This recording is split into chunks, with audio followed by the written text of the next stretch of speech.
Hi everyone, my name is Kimberly Schmalacker and welcome to my kitchen. I'm here to talk to you today about cooking a home-cooked meal in a slow cooker, or it's also known as a crock pot. I'm going to show it to you right now. This is what it looks like. This is my favorite thing that I have in my kitchen. It's definitely the best. It's the thing that I go to most out of all the appliances that I have in my kitchen. I use it the most. So I know that in our class there's a wide variety of people, ranging from ones that have never cooked a day in their life to those that have years of experience.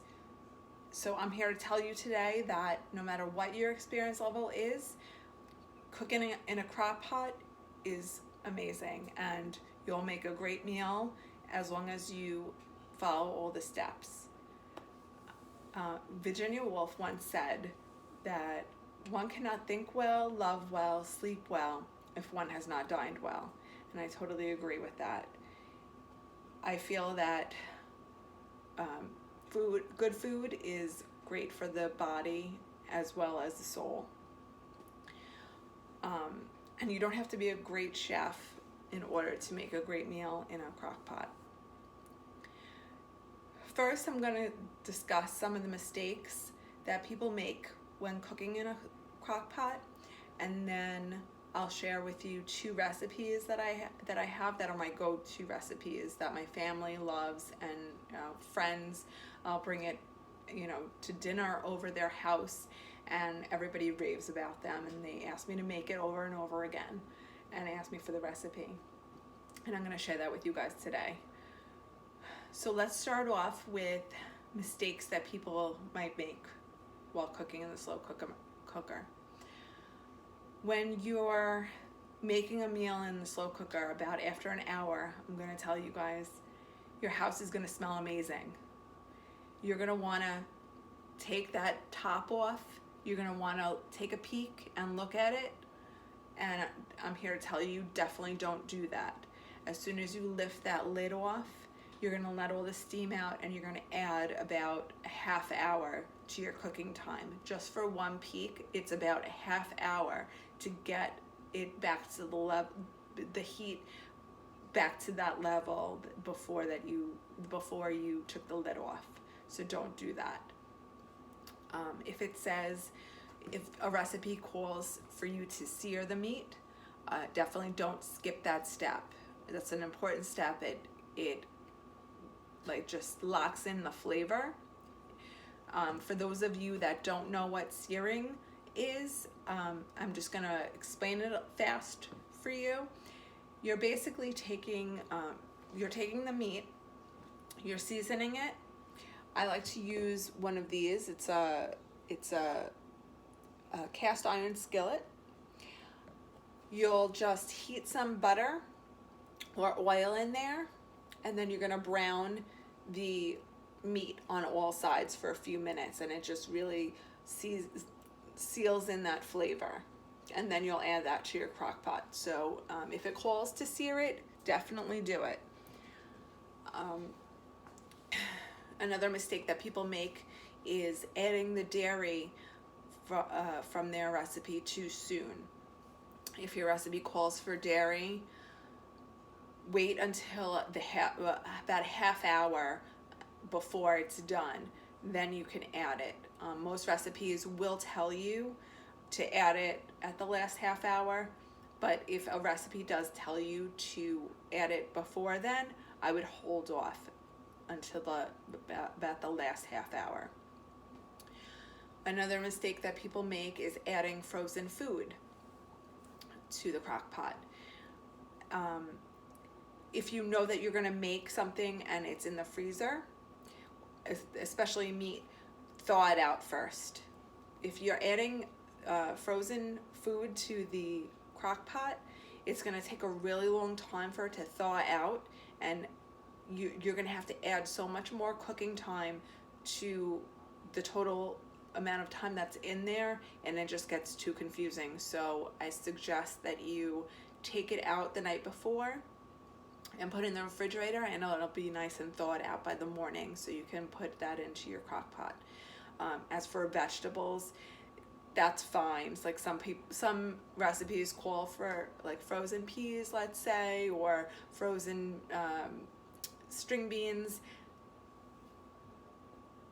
and that's fine. You know, just throw that in, that's fine, but just no frozen meat. Next, I'm going to talk to you about some of my favorite recipes. I've been sick for the last couple of days, so I'm not going to show you with real food. I'm just going to talk you through it.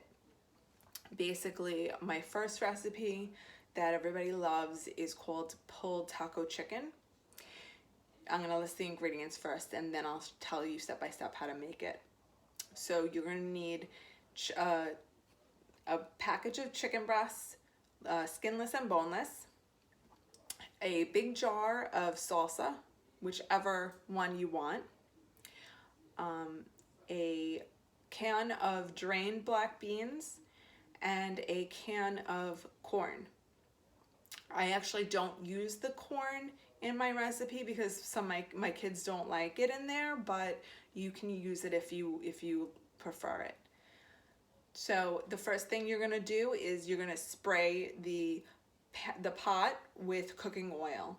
Don't forget to do that because everything will stick if you don't give it a good spray. And then you put the chicken in. I pour the can of salsa right over it. Then pour the black beans in, and then the corn, and then you're done.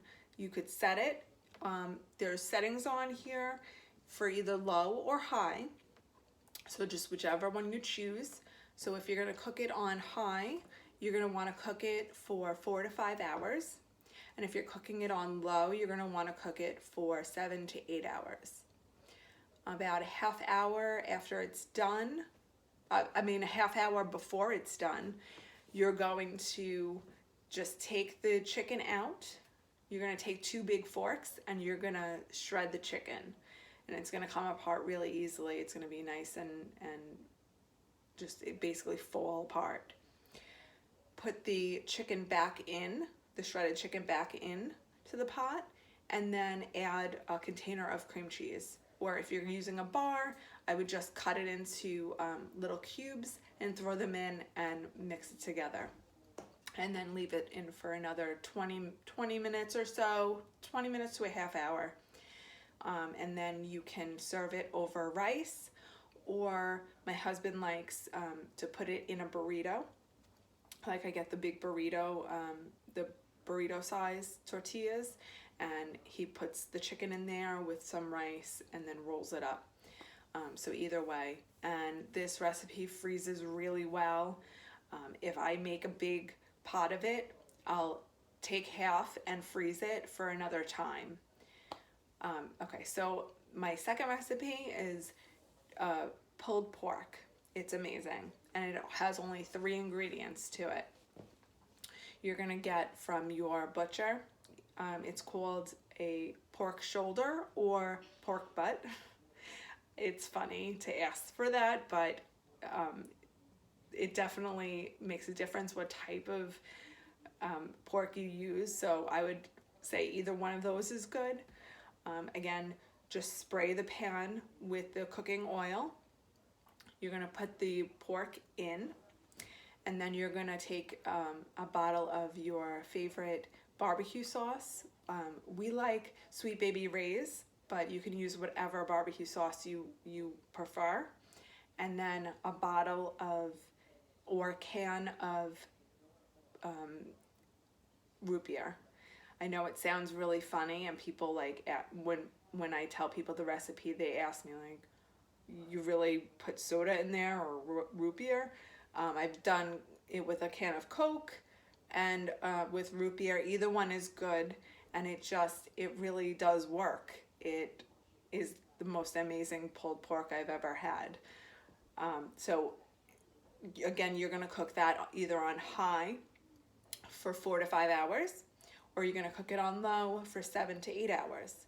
About half hour before it's done, you're gonna take the pork out. You're gonna take the 2 forks and just shred it. It's gonna come apart very easily, just like the chicken. It basically just falls apart. You just have to shred it and throw that back in, give it a good mix, and it's good to go. You could put it on rolls. My family loves the Martin's potato rolls, but you can use any roll you like. And just to spice it up a little bit more, the last time that I made this, I made the rolls into garlic bread. So I just put like a little butter, a little garlic powder, and put them in the oven for maybe 5 minutes, and just to get them nice and crisp. And then you put the pulled pork on top of it.